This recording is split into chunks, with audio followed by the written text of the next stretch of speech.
কিরে বাবা, তুই তো এই মাসের টাকা পাঠাইলি না। আমি তো এই পানাদার যন্ত্রণায় বাড়িতেই থাকতে পারতেছি না। এদিকে তোর বইনে আবার কলেজে ভর্তি হইব, টাকা লাগবো না? তুই টাকা তাড়াতাড়ি পাঠা। আচ্ছা আমি টাকা ম্যানেজ করে পাঠাইতেছি। উঠে আসছো কেন? তুমি তো আমার ডাকতেই পারতো, তোমার এই শরীর নিয়ে কি ওটা ঠিক আছে? ডাক্তার তো তোমাকে বেড রেস্ট দিছে। আপনার কাছে 2000 টাকা হবে ভাই? বাড়িতে টাকা যাচ্ছে না? আমার কাছে তখন টাকা নাই।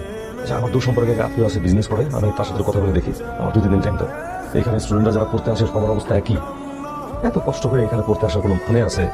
কি করবো ভাই, আমরা দেশে যদি প্রপার পরিবেশ থাকতো, চাকরির সুযোগ সুবিধা থাকতো ঠিকঠাক, আমরা কি পাপ্পা ছেড়ে এই দেশ করে থাকতাম? আমরা দেশেই পড়াশোনা করতাম, দেশেই চাকরি বাকরি করতাম।